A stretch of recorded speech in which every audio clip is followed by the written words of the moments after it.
welcome to Brexit. Where are we at? My name is Bruno Waterfield. I'm the Brussels correspondent for the Times newspaper. I've been in Brussels about 15 years, and at present my life, or my working life anyway, is more or less completely taken up with covering the twists and turns of the Brexit negotiations. Now, what I'm hoping to do with this debate and discussion this afternoon is not to get too much involved in the weeds of the negotiations, the technical details of WTO schedules, or whether it's going to be Canada plus plus plus or Canada minus minus.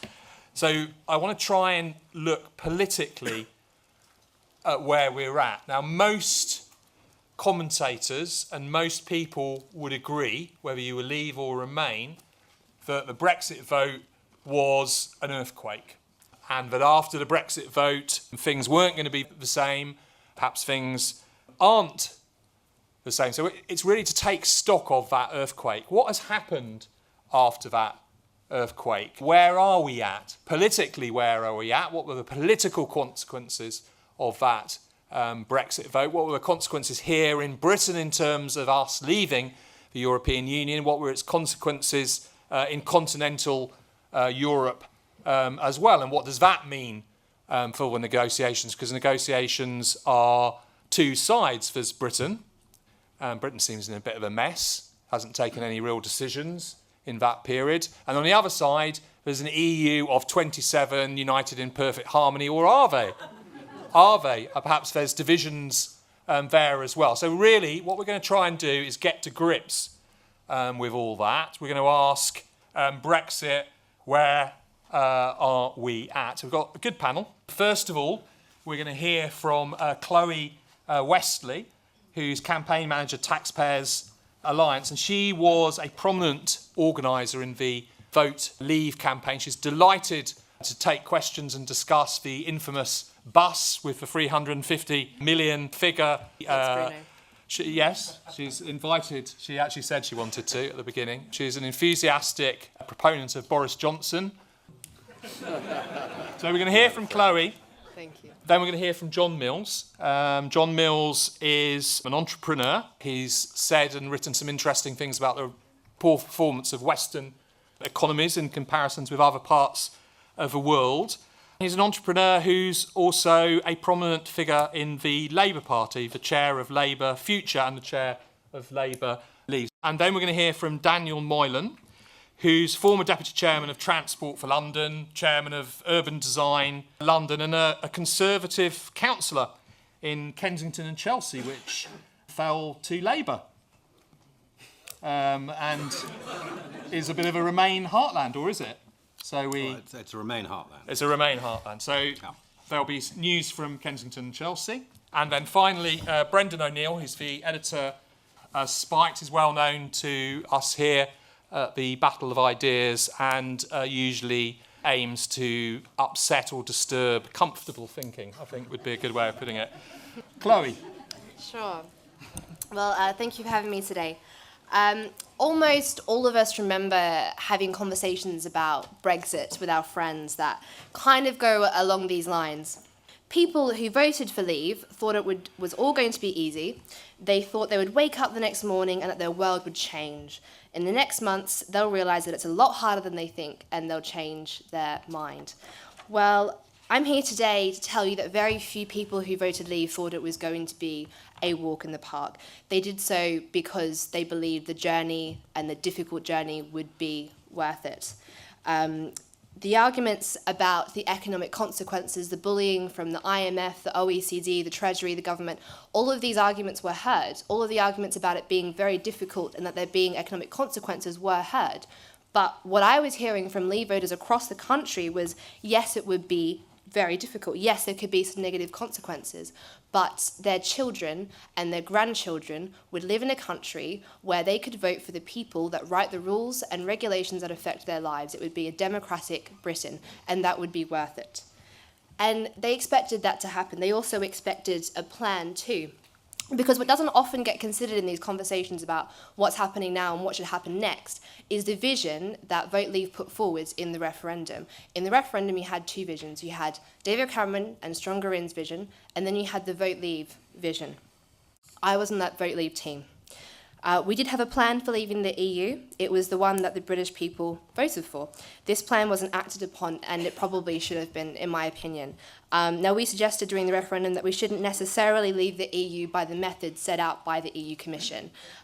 We viewed Article 50 with suspicion. It had been, after all, written by Eurocrats who wanted to do everything in their power to keep countries in this political project. We said that other methods should be considered, but if we were to use this method leaving the EU, we should do some planning beforehand for a no deal. It's a shame that the civil service does not appear to have invested time and money into seriously planning for a no-deal scenario.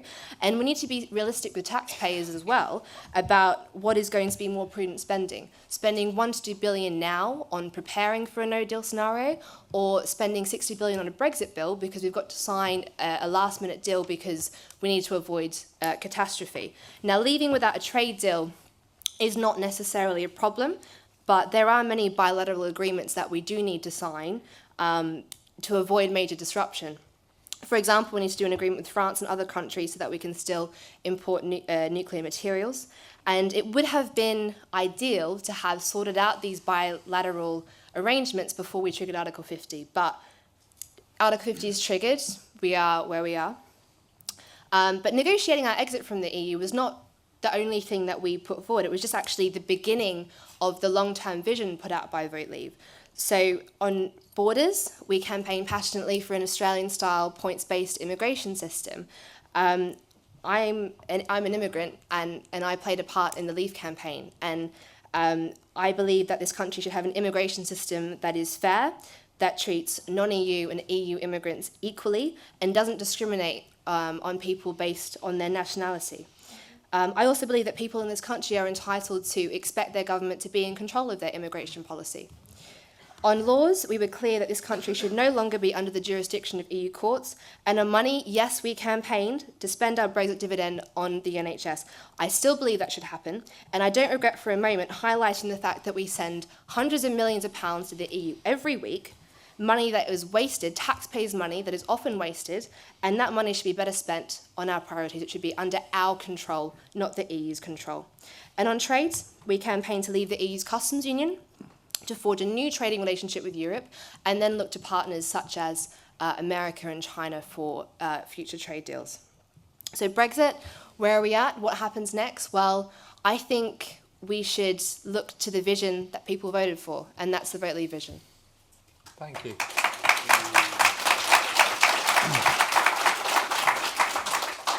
John, Vote Leave vision. Well, I think it's pretty clear that when the vote was taken in June 2016, there were two different visions of the future of the UK in relation to the EU. One was that we stayed in, we relished the bits that were going well, we tried to reform the bits that weren't going very well, and we were going to do that from the inside.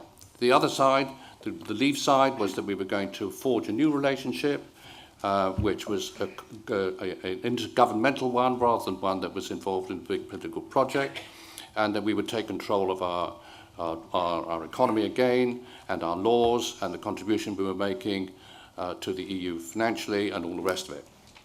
And I don't really want to talk about the results of that referendum, because you all know what it was. What I really want to concentrate on is what's happened since then, what has been done to try and get the decision that was taken implemented.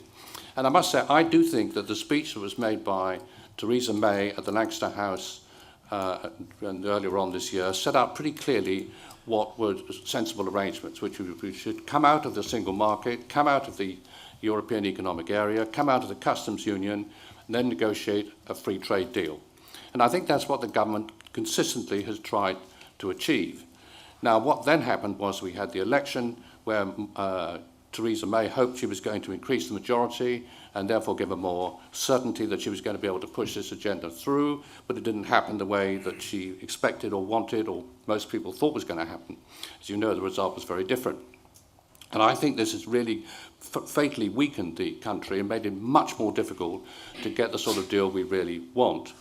And I think the problem is that the more various people in Parliament, I mean, largely the Labour Party, but also quite a lot of dissident Tories, let alone Greens and Lib Dems, pushed for that we should stay in the single market, whatever happens, at more or less any cost. The higher the cost is likely to be.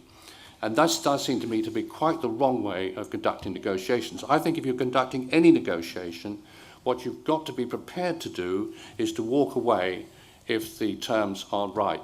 And I don't think that walking away in these circumstances is a particularly alarming and onerous result that could be achieved. The WTO tariffs on industrial goods only average about 2.5%. And interestingly, the arrangements that you need in terms of customs and all the procedures involved there are the same whether you have a free trade deal or whether you have WTO terms.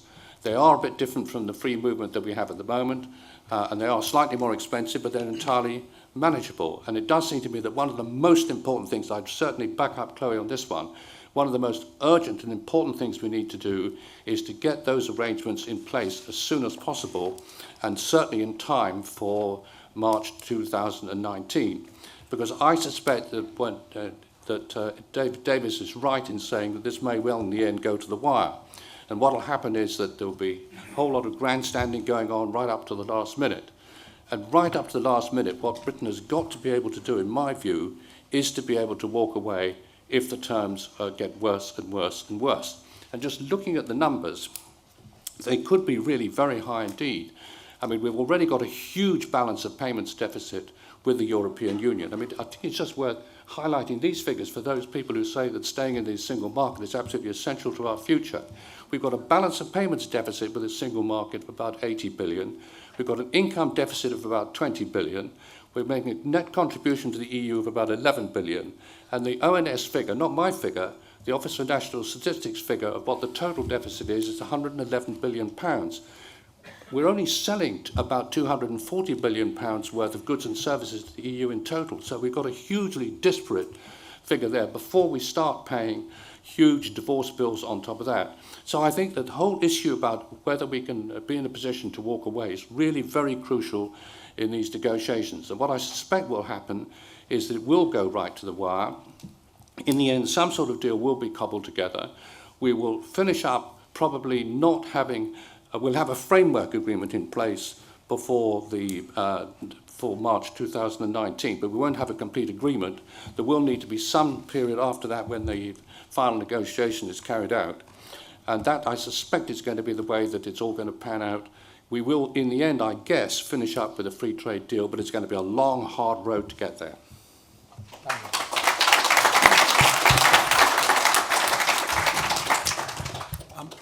I want to start with a sort of psychological issue, which is that we have become very accustomed in this country during our membership of the European Union to being able to answer questions about policy on the basis of stability. So we know what our policy is on environmental sites and the protection of environmental sites because it's been decided at European Union level. And that means it's been decided essentially in a bureaucratic fashion and not one that is subject to political change and knockabout. And businesses have got used to this as well. They live in a regulatory environment where the regulations have a large amount of stability going into the future. And these people in Brussels are not mad dictators or desperately unpleasant people. They're very nice people, they're well-meaning people. So they will consult you and they will involve businesses in the drafting of regulations, and they'll give people an opportunity to comment and so forth. And then, and so they feel involved in it. And they keep asking the question, businesses ask the question, but so do others. What is it going to be like after Brexit? What will our policy be on the regulation of electric sockets, on immigration, on whatever it might be? And it's very hard psychologically to get used to the idea that the answer to that question is, depends who wins the election. It depends who wins the general election. Because we need to think about Brexit as fundamentally a constitutional change rather than a political change. The Constitution comes first. The Constitution tells you how you make decisions. And that's what's changing as a result of Brexit. It doesn't then tell you, any American is accustomed to this idea, but it's a bit strange for the British to have this idea of a separate notion of a constitution and politics. But it doesn't it tells you how you make decisions. It doesn't tell you what those decisions are going to be. So what we have is the return of politics, and many of the questions that people ask are questions that rightly we should not be able to answer because they depend on who wins the next general election, and the election after that, and the election after that, and so forth into the future. On the question of deals, we all want a deal. We love deals, love being friends, deals, things like that. Great. Deals have a cost. And I just want to make a point about any free trade agreement we're going to enter into with the European Union. Of course, there'll be a financial cost. We'll have to put money on the table. Is it 20 billion, 40 billion, 60 billion, 100 billion, whatever? I'm going to park that. That's a cost. I just want to say that 60 billion, to put it in context, is £1,000 for every man, woman and child in the country. Just to put it in context, but we can afford that probably.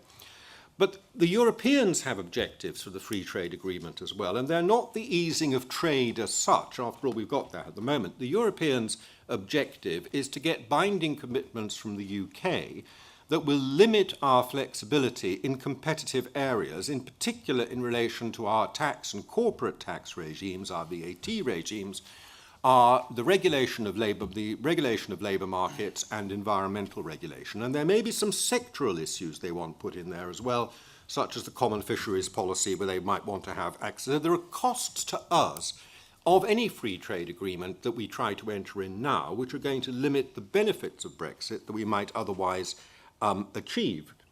Are we going to get such a deal, a free trade arrangement, prior to March 2019? You have to be very confident to think that we're going to, and as I say, you also, in my view, should question whether you actually want a free trade agreement if it has terms that of the sort that I'm describing. So if we don't have that, what is the point of a transition agreement? Because a transition has to be a transition to something we know, and if we don't know where we're going by March 2019, a transition is either simply a deferment of the cliff edge, or it is a state of perpetual being half in and half out, neither of which is particularly attractive. I'm not too worried about the cliff edge. I regard it as something we will approach with absolute terror, but when we jump off, we'll find that there's a gentle sandbank just a few feet below, and it will be absolutely fine. It's Y2K all over again, and so on. It'll be absolutely marvellous, but that's just my view. Now, I've got a whole load of other things to say, but Bruno wants to stop me, so I'll try and save them for questions later. How about that? Thank you very much, Daniel. Brendan.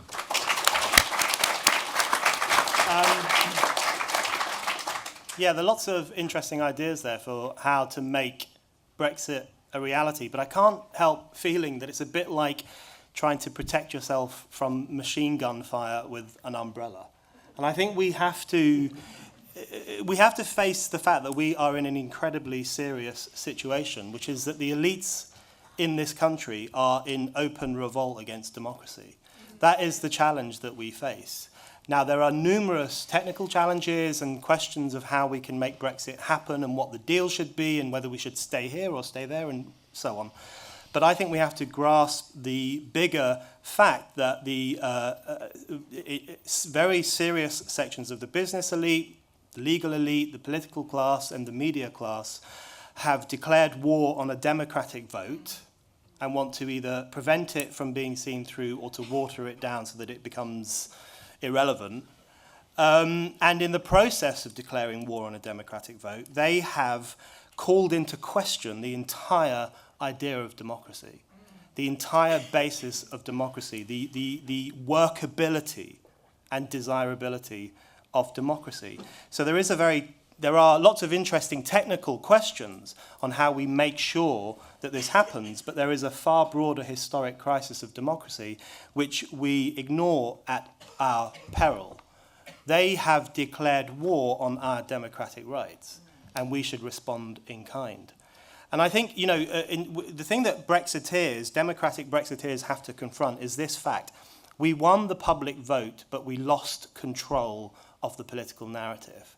We won democratically, we convinced the public through discussion, through engagement and so on, but we lost control of the public script. Never in the history of Britain has there ever been a political decision so popular which has been so demonised on a daily basis, so hated, so libelled against, so criminalised.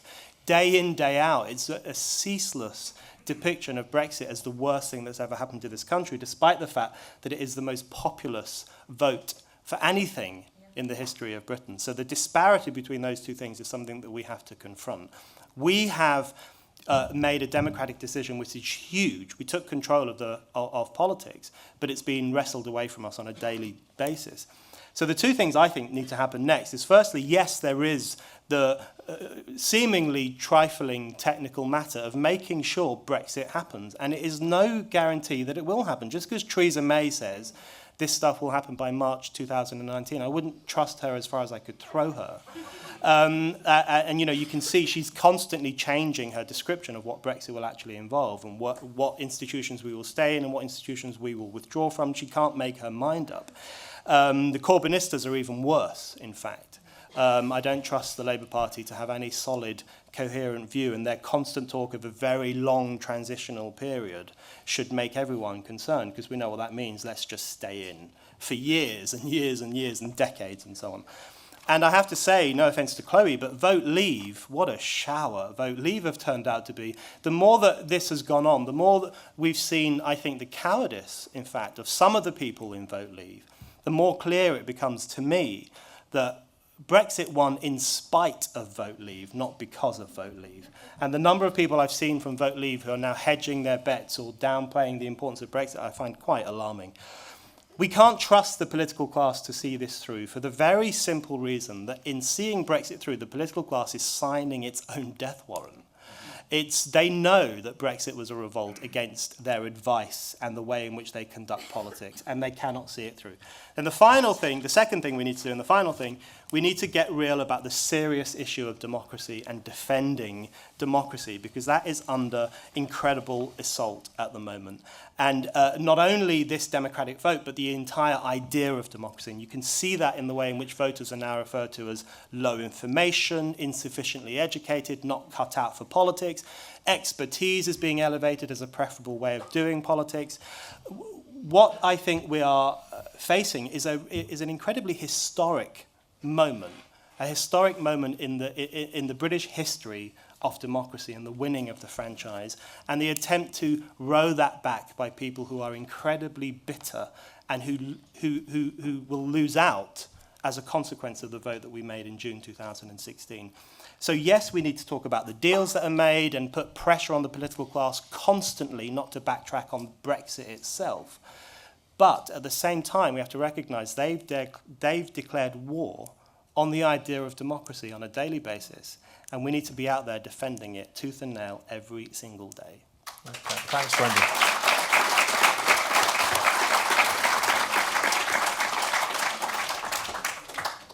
Daniel, you said that the vote was a constitutional change, so significant, important, part of making politics, I suppose. Do you agree with Brendan that the political class has declared war on democracy, has declared war on this decision, and part of the intense complication of Brexit as an issue, making it very technical, very, very complex, probably impossible, is an artefact of them trying to reverse the constitutional character of that decision? Would you agree with Brendan there? I more or less. I think declare war is obviously very strong language. I think they are assisted, and here I also agree with Brendan, by the fact that there are so few people making the case in return. And there are some, of course, in the House of Commons, but when you look, and I'm not criticising those members of the Cabinet who fought for Vote Leave, but some of them have never mentioned Brexit since, as far as I can tell. I mean, great man, Chris Grayling, and he fought for Vote Leave. Priti Patel did a great role, great work for Vote Leave. Never heard from them since on Brexit. So I think people need to be making their case a great deal better. They won't get any airtime from the press if they don't actually make their case, whatever goes on. Are they trying to reverse a major constitutional change? Yeah, there's huge numbers of people who are trying to do that. I think as time goes by, they are, I think one of the, and I rather agree about this idea of Article 50 being a mistake, but one of the things about taking it slowly is that people are, I think, getting used to the idea to some extent. So what they're looking for now is trade-offs to try and give them the sort of stability in business that they felt they had before and which they're going to try and recapture. And the danger is that we do agree to that and we try to give them that regulatory stability rather than saying, no, mate, it depends. The rules you're going to operate under are subject to political change and are subject to change at general elections and so forth. So I think that that's sort of happening to some extent, and they're more interested in trade-offs than actually trying to stop it. But their ideal trade-off would be to stop it. So, John, that's an argument that, or a case that seems to ring very true to me, that business is, the world of business is particularly intensely worried about the return of politics, the idea that the regulatory environment will change in general elections. A regulatory environment is essentially the realm of the public, the realm of the realm of the voter. So how do you ensure that business, or how should business reorientate their outlook, if you like, so it's no longer a barrier to democracy? Well, I think that not all business is against Brexit. I think some of it is, particularly the more bureaucratic large companies are, the more entrepreneurial small ones who always feel that they can take advantage of change and so on, less so. But if I can just say on what Brendan said, I mean, I agree with a lot of what he has said, and I think there are at least 4 dangers from what's happened over the way that the political class in this country, a lot of it, has reacted. The first is that I think it's extremely undemocratic. The second is I think there's a real danger that Parliament is going to finish up by endorsing a very poor deal which the rest of the country would regard as being completely unacceptably badly negotiated. The third is, I think, is a real damage for the Labour Party, because I think the Labour Party, if it's not very careful, is going to finish up by being blamed for the fact that the deal was so poor because they were wanting to stay in the single market at more or less any cost. And finally, I do think at the end of the day, what we need to do is to clear up what our relationship with the European Union is going to be. And I think that if we finish up with the sort of deal which we might finish up, half in, half out, then Euroscepticism is just going to continue to divide the country as far ahead as we can see. And it does seem to me that is a real shame. Chloe, you can address the issue of all those cowards in vote I mean, leave who keep their place around the cabinet call us table. cowards, but we won the referendum. So. No, exactly. So, but yes, but I mean, isn't it a problem? Some prominent vote leave people do seem to be hedging their bets at the moment, and it's a problem because they're in a party called the Conservative Party, which is the party of government, and presumably because it's the party of government and is going to be carrying out this negotiation, allegedly, should be deciding on its future relationship with the European Union, and people like Chris Grayling or Patel are going to be influential in that.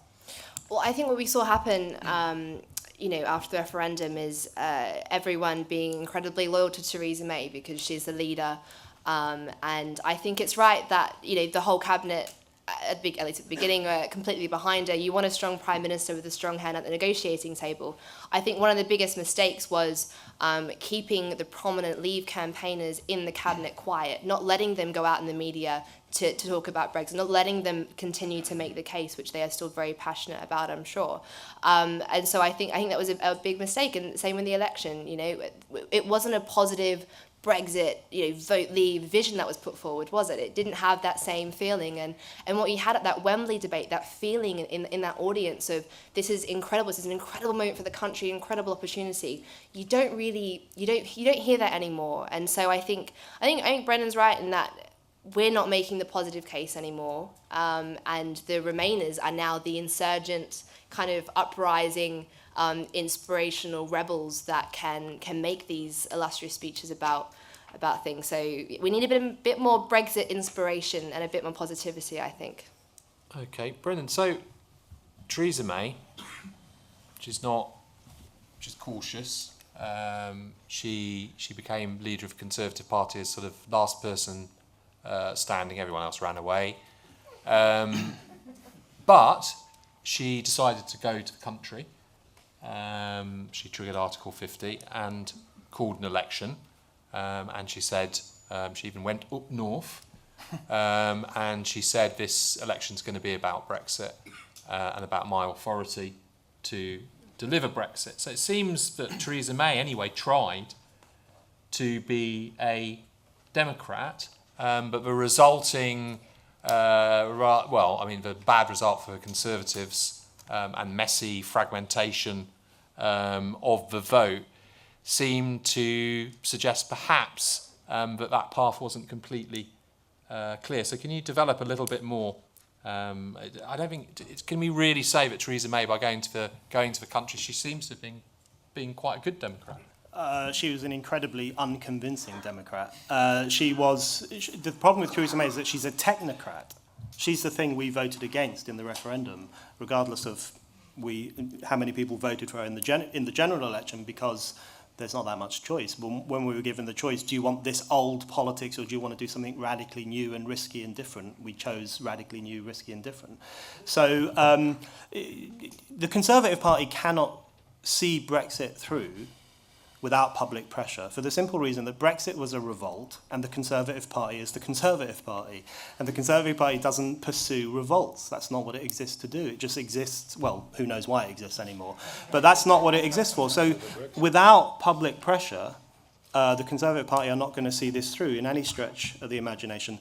I think we have to reclaim the narrative and explain to people, I think Chloe's right, the positivity of Brexit. To my mind, it's incredibly positive. It's the most positive thing that's happened in British politics in a generation.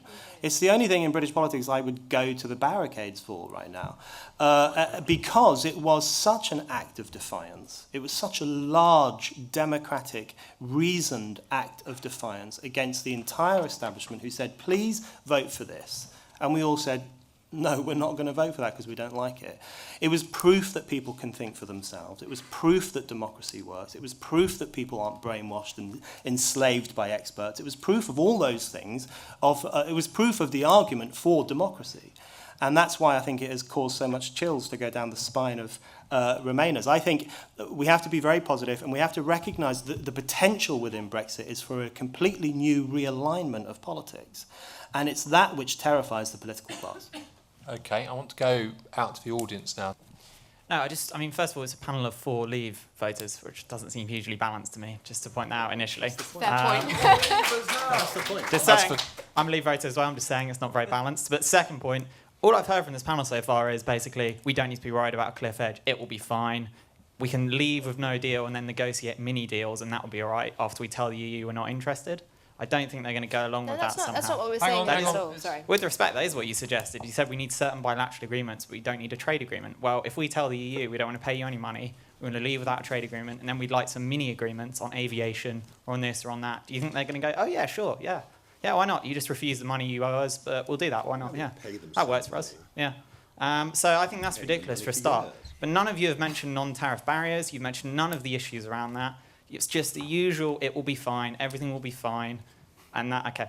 And as a Leave voter, the thing that really frustrates me is if this goes badly wrong because we leave with no agreement, you've said it, Brendan, the narrative will be seized by Remainers who will say Brexit's a disaster, it will always be a disaster, and that'll be your fault because you supported leaving the European Union with no agreement, no plan, it will be fine, and they'll tell you, well, that was silly. And then, down the line, we'll rejoin the EU or have an association agreement, or we'll bound them even more closely, and it'll be because you pretended everything would be fine. Brilliant.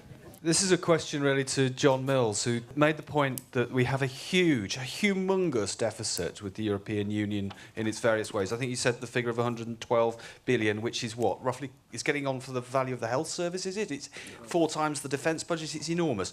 And therefore, perhaps we don't really need an agreement with the EU after departure. And I do understand the theme of the point, but the argument is often given by Remainers that if we don't have some access agreement into the single market, the key thing that we do value in our relationship, our sales relationship with the EU, that we won't be able to export services as easily, that will be more economically damaging than saving all of those fees, the trade deficit and the income deficit that you mentioned earlier. Take back control is a very popular slogan. We're seeing it now in Catalonia. There are also people in northern Italy and in other parts of Europe. So if we're successful with this, we get a good deal, it's a better deal than being in the Europe. What will happen to Europe? Will Europe fragment, and will that be good for us to have a fragmented Europe? This is a question for Brendan.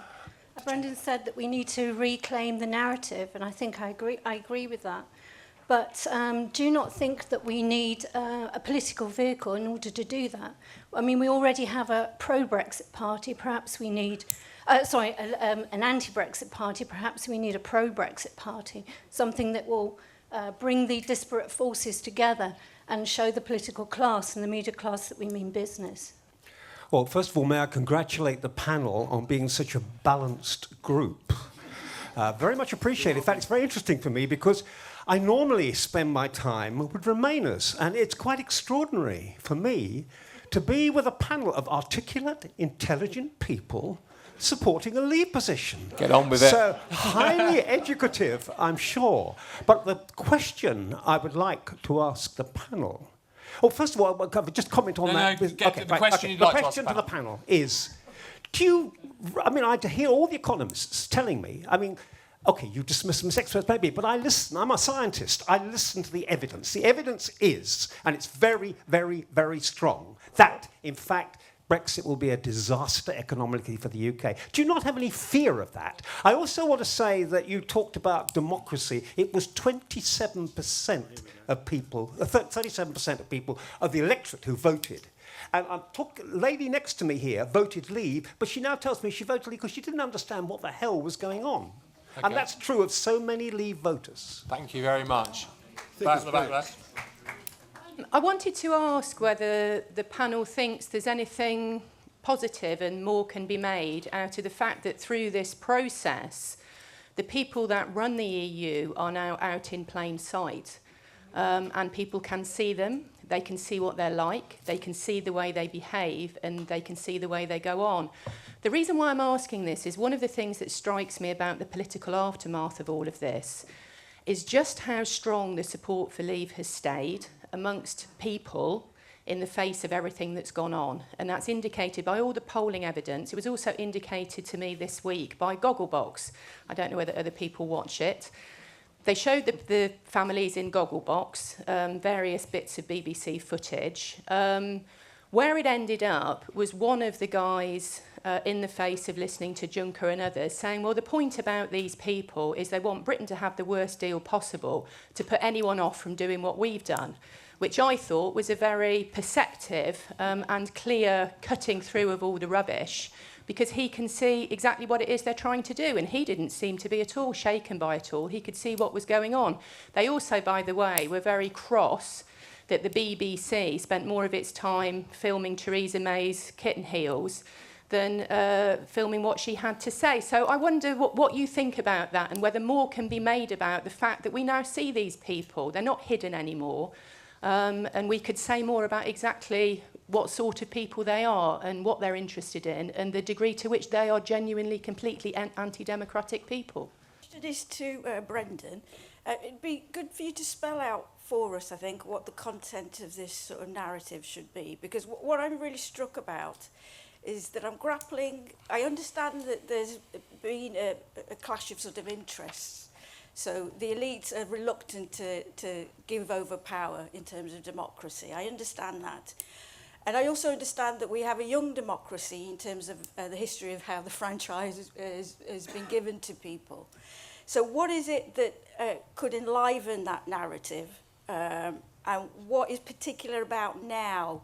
I know historically that there's always been a bit of a wrestle, but what's particular about now? Because I'm tired of people seeing the 17.5 million as incompetent.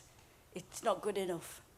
One thing I'm very concerned about, which I guess other people in this room are, is how Parliament might undermine Brexit in terms of the role of the opposition parties and stuff. So what's the role of the opposition parties in this, in kind of making the deal better or worse? And also, what role do parliamentarians play if they represent a Remain constituency?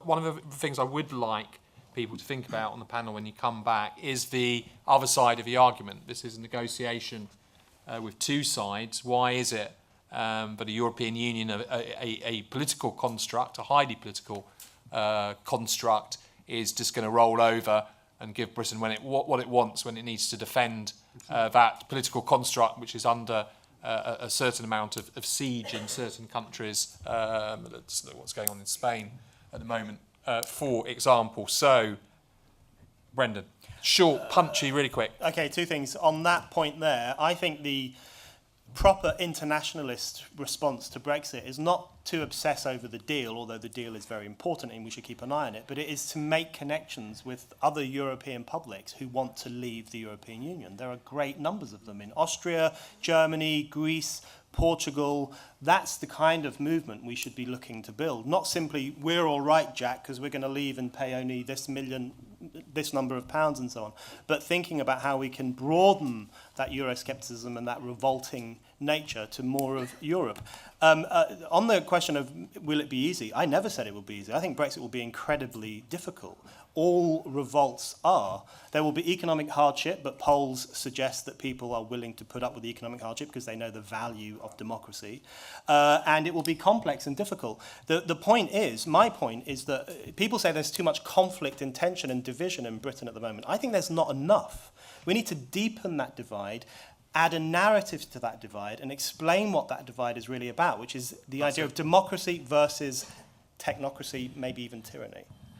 Daniel, I want you to come in, and this is an underlying theme as well. I mean, Brexit is a radical decision. It's a risky decision because it involves a departure from stability and the constancy of the arrangements that existed before. Yet you are a Conservative who supports this radical, risky step. So if you could explain a little bit about why you're in that place. Well, I'm going to do that very briefly and then say what I wanted to say. Briefly. All important decisions are decisions between different types of risks. There are no risk-free decisions. Standing still is not a risk-free decision if you're in the middle of if you're in the head of an oncoming train. Staying in the European Union meant continuing to participate in a dynamic process which we had spent years trying to retard without very much success. And so we were not voting between stability and change, we were choosing between different types of change, and that's true of nearly all important decisions really in life. And I choose the one that gives us democratic self-control because I think one of the most fundamental principles of political life and civic life is that you should be able to choose and dismiss the people who make laws for you, and we'd lost that in the European Union. And now you're going to make a very, very brief point. It's very hard to make this point briefly, Bruno, but I'm going to demonstrate a level of concision that will astonish even myself. We are quite a young democracy, you said, but we're also quite an old democracy compared to many European countries, and democracy is about debate. We've decided to leave the European Union. Parliament has voted to leave the European Union by an overwhelming majority. We are having a frenetic debate about what the future should look like after that decision has been implemented. And actually, although while I fully appreciate and understand Brendan's concerns, it is right and healthy that that debate should be taking place. Now, when we have debates like that, in a country which is based on an adversarial democracy like Britain, we look a mess. I know that the fatal thing in this context is ever to mention the war, but if you think about the debates that took place in the 1930s before we went to war, you would not have known whether Britain was going to go to war in 1939 or not. It was a highly contested issue. And we are in that place now. We have to have a degree of trust that we will end up in the right place as a result of that. Now, my sense of trust in that is based on the fact that I do not think we are going to secure a long-term deal with the European Union by March 2019, which is satisfactory to us for a number of reasons. And we'll then be at the pivotal point, and this is what we have to worry about, and Brenda's quite right, we need public pressure for this purpose, where the government will have to decide whether to try and get us to sign up to an unsatisfactory deal or to park it and say we're leaving anyway and we'll negotiate again from scratch. That's the pivotal moment. We have to make sure we get the right decision then. Chloe?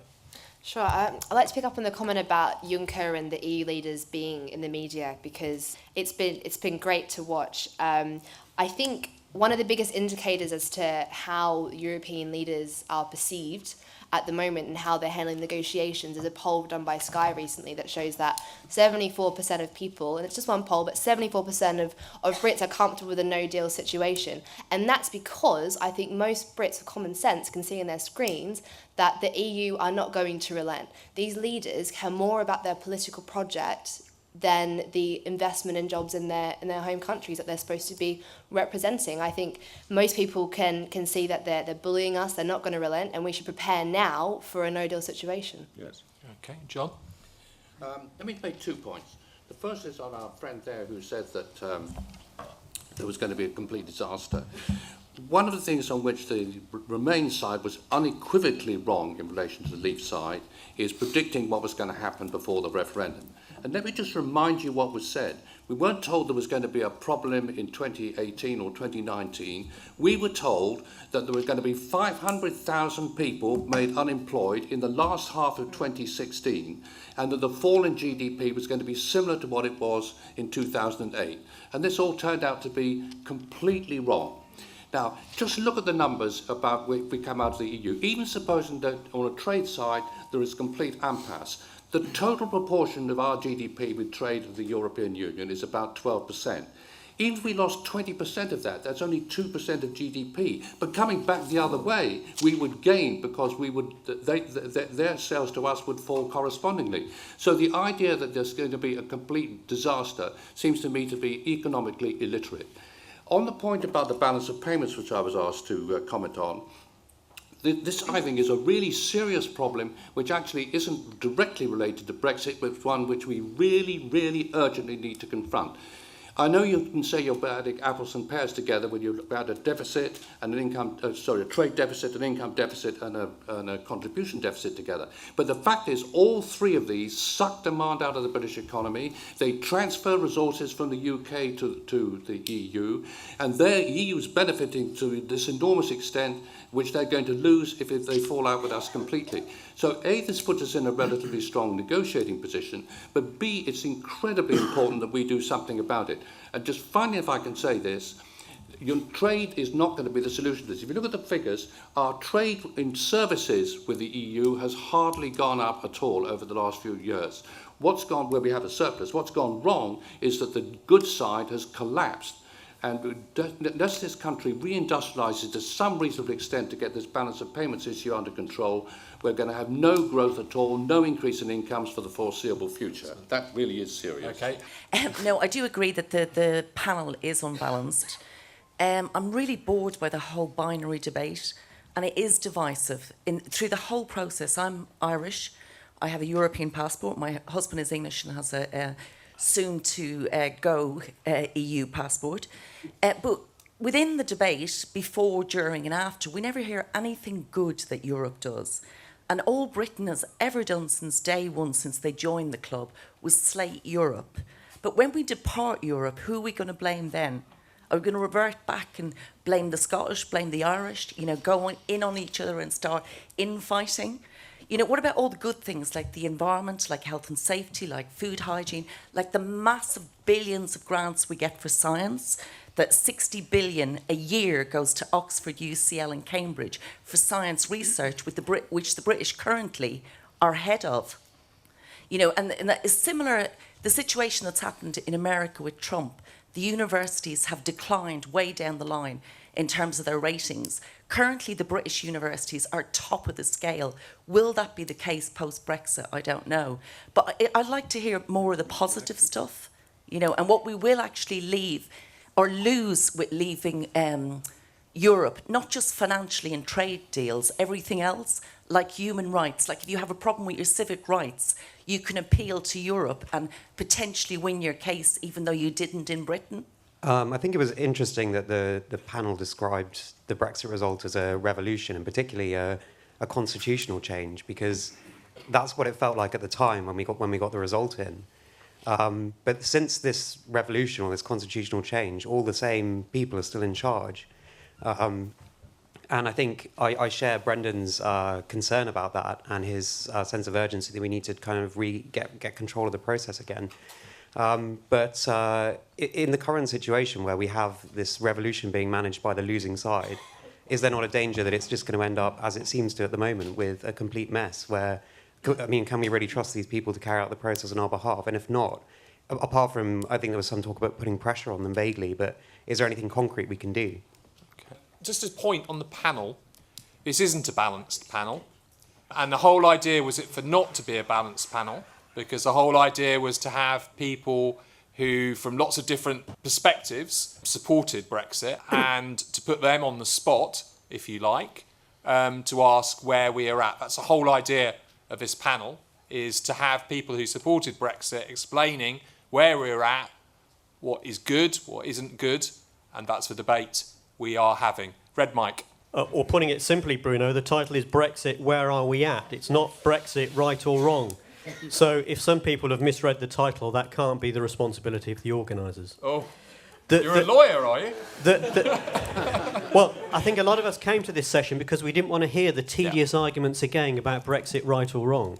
And I'm delighted that there are 4 Brexiteers who are actually discussing the nuance of what this really means for our democracy. And that's the point I wanted to address, because Brendan is quite right about this. This is a profound constitutional problem for this country, because we know from Brexit that our body politic is broken.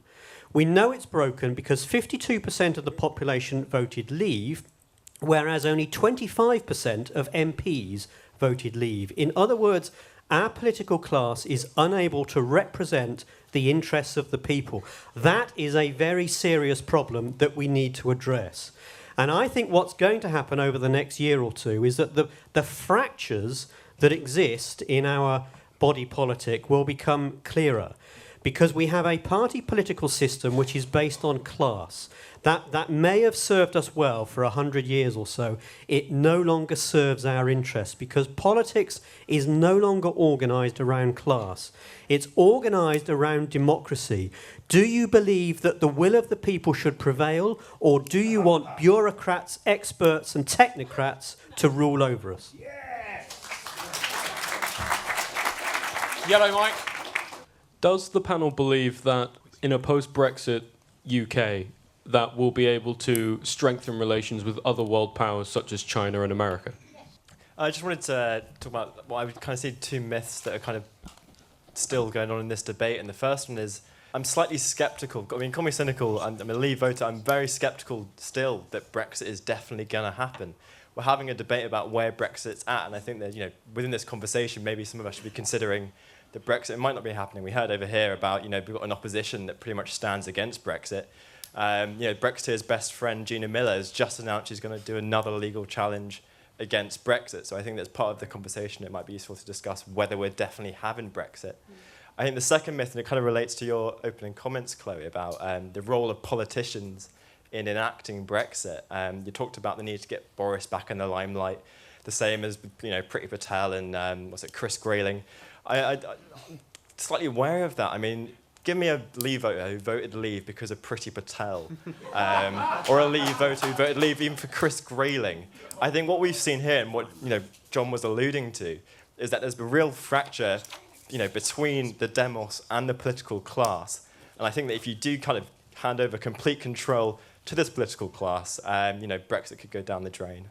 Firstly, I'd like to say that I don't think there's any point having a balanced panel. We voted to leave, so let's be decisive in our action and let's talk about leave only, not remain. Secondly, I didn't vote for Brexit, I wasn't old enough, but I advocated for Brexit. I still advocate for Brexit, but in order for Brexit to be a success, we need a better government. Our Prime Minister is too busy running through fields of wheat. Our Foreign Secretary is only good at lying and nothing else. Our Chancellor of the Exchequer is just as good as the last one, as in just as bad as the last one, unable to reassure people, unable to reassure businesses. And Liam Fox and David Davis, they're as good as chess pieces, really, in the political world. I'm not saying the Labour government is the solution. I'm not saying they're heaven-sent angels, but I can say this: our current Conservative Party, the government right now, they're hell-sent devils. Thank you. David Axe in Vote Democracy Now. So I'm a convener of a coalition of Brexit campaigns, and can I tell you that the consensus is that they are very frustrated with the current situation. I'm very interested to hear from the panel, by what methods we can maintain pressure on the administration to actually make this happen. My fear is that what is going to happen is that we will leave in name only, and my fear of the consequences of that.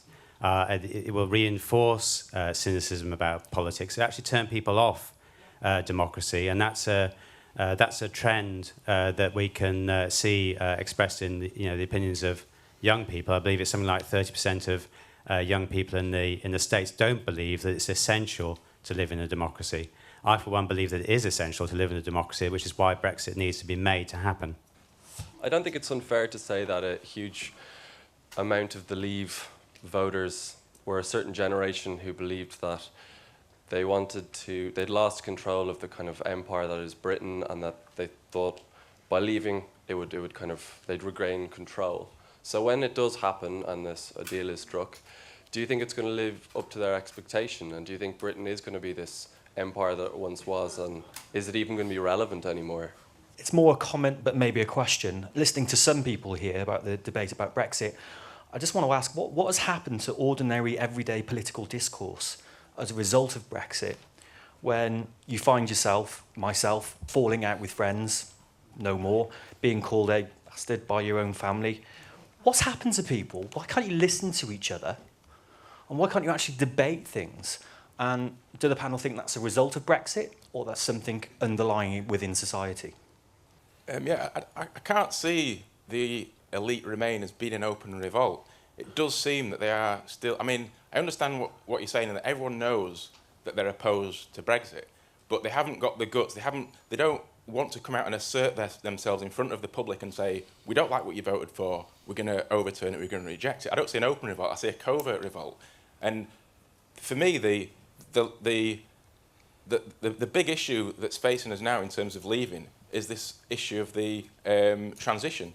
And this is the new mechanism to say, oh yeah, we'll leave, but let's just delay it for 2 years. And you can see them testing public opinion. Will the public accept a delay? How long will they accept? And that seems to be the current issue in terms of leaving.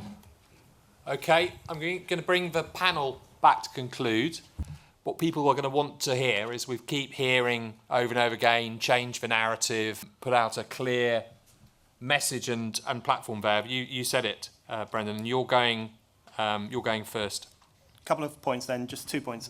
Firstly, completely agree with the people who said that this throws open potentially a whole new era of politics and a new divide in politics that moves beyond the old divides to one that's really around, do you believe in democracy? Do you trust people to know what's best for themselves and for the society they live in? That's the confronting question today. The thing that really heartened me, I agree that with those who said that we didn't vote Brexit because of politicians, or even, sorry Chloe, or even because of vote leave. If you look at polls suggest that when people were asked what made you decide to vote this way, politicians and the media came down very low. High up in the polls, they talked to friends and family, they talked to workmates. One of my favourite in a poll by The Sun and Sky, I think, number 3 in the list was people in the street. So people were just walking up to strangers or getting into conversations on buses. This was democracy in action. This was one of the greatest acts of democracy in British history. People didn't listen to politicians and the media. They listened to each other and to themselves, and they discussed things. That's the precious thing about Brexit that we need to carry through. Just a final point then on the question of what would be the substance of the narrative. 2 things. Firstly, Brexit must happen. Leaving the European Union in itself is good, because the European Union is undemocratic, illiberal, racist in the way in which it has a two-tier immigration policy that allows freedom of movement for white Europeans, but literally pays African dictators to stop Africans from leaving the country. There are so many reasons we should leave the European Union. Those are just 3 of them.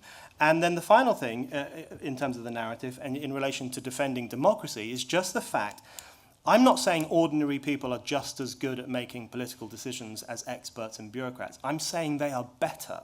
And this is a point that the Chartists made in the 1840s, when everyone said to them, you working people, you're not as good as us. And they said, no, we're better. We're better at making political decisions because we live in society in a way that you don't. And that's truer now than it has ever been. No, we wouldn't, because not everyone is a backward idiot. That's only in your imagination. The point is, that's truer now than it's ever been, because the political class is more aloof and more distant from society than it's ever been, that it has been in living memory. And so the Chartist cry that we are better at politics than you is truer now than it's ever been. So that's my narrative. Leaving the EU is a very good and positive step. Defending democracy is incredibly important. Daniel.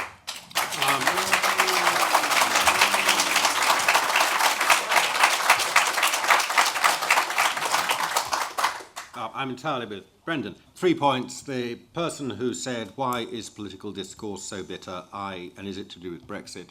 I sympathise hugely with that, but I don't think it's to do with Brexit. I think actually my experience is that political discourse has become bitter across a whole range of things, and we can discuss why that is, and the role of social media and whatever else, but it has become very bitter, and I don't think it's Brexit related.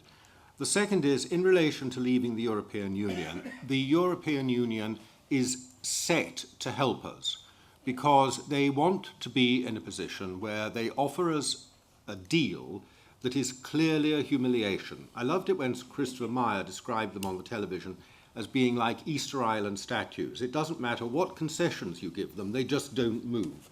And they're likely to carry on like that. So this pivotal point, we will have to choose between a deal which is humiliating and actually achieving a real Brexit. And to that end, there's no option to stay in, there's an option to reapply.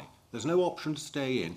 We've given notice to leave. Can we? And the final point I want to make is this, and I'm a little bit hesitant because, of course, I'm a very loyal Conservative and a supporter of Theresa May, and I worked for Theresa May's election. And it does look messy that we have a government that has a very slender, it does have a majority, but it's a slender majority. It does look messy.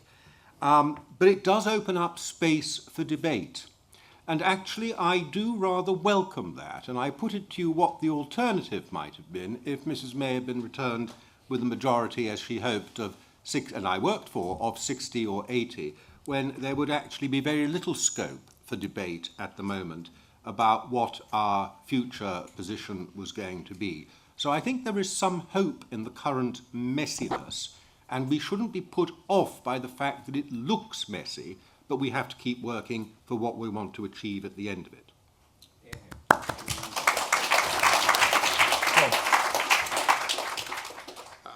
I think one of the really crucial things about the referendum result was it really was a wake-up call for the political class in this country, who had failed to deal with the problems that have been accumulating over a long period of time, but particularly since 2008. And I did loads of meetings running up to the referendum, and every time you went to a meeting in London, where on the whole people were doing well, where internationalism was on the sort of positive side rather than negative side, where people had done well out of globalization and well out of the increasing internationalism that took place on trade and all the rest of it. When you compared that to what the situation was outside the M25, when the jobs were much more scarce, much more unstable, where on the whole people had done badly out of globalization rather than well. And I think part of the problem was that the political class, very centred in London, just simply didn't understand how most of the rest of the country felt. And this huge divide then opened up. And I think this is a real danger, as I said earlier on, both for the political class in this country. I think it's a danger for Parliament. I think it's a danger for the Labour Party. And I think it's a danger also of the result of, if we finish up not coming out of the European Union, stuck halfway in with the Norwegian option or something like that, that we will finish up with Euroscepticism continuing and an unresolved problem. So I think what really needs to come out of all this is a realisation by the political class who've got almost sort of religious fervour in favour of the European Union. I've got the same problem with people, friends I've had for years, sort of drifting away in an atmosphere that's really unpleasant. I think what the political class in this country needs to do is to realise that a democratic decision was taken which they have to accept. And what they've got to do is to drive it through in the best way they can to make it work. But to try and undo it all, unpick it, is the worst thing they can contemplate achieving.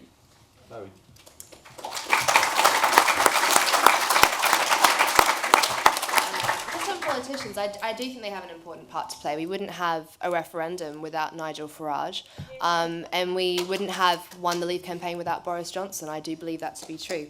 On the characterisation of Leave voters since the referendum by the media and by a lot of Remain politicians, I think it was quite shameful, actually.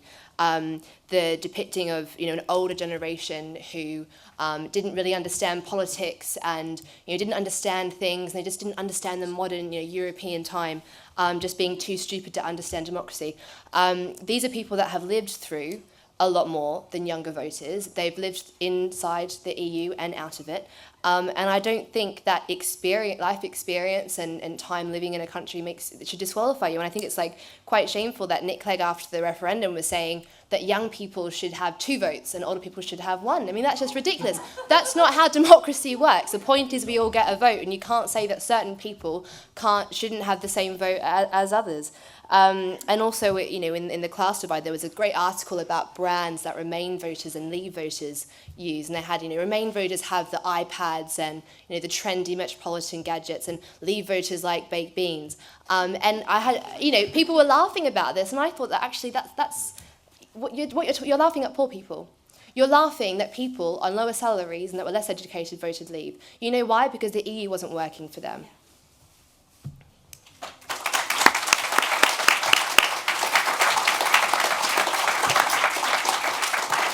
Just before you get up and go, I just want to take a straw poll. How many people here think Brexit is going to happen? Stick your hand up. Going to happen. It's going to happen or else.